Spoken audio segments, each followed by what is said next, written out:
আসসালামু আলাইকুম। হিমানুরস কিচেনে আপনাদের সবাইকে স্বাগতম। আজকে আমি আপনাদের সাথে শেয়ার করব স্পেশাল এবং ইউনিক আমের ঝুরি আচার। এই আচারটা অনেকেই অনেকভাবে বানায়, তো আমি একটু ভিন্ন ধরনের বানাই, যেটা দেখতে খুবই লোভনীয় হয়, খেতেও অনেক সুস্বাদু।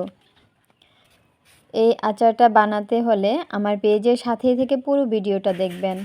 আমি প্রথমে আমগুলোকে এভাবে ফলির মতো করে কেটে নিলাম।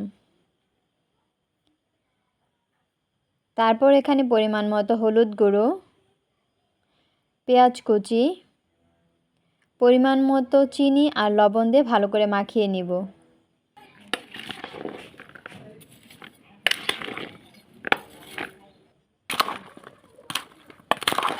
আমার এটা মাখানো হয়ে গেছে প্রায়, দেখুন দেখতে কত সুন্দর।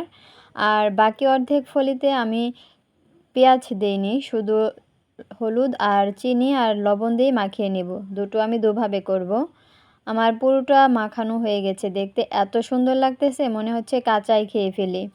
এগুলো আমি এবার রোদে শুকাতে দেব। চলুন তাহলে রোদে শুকিয়ে দিয়ে আসি।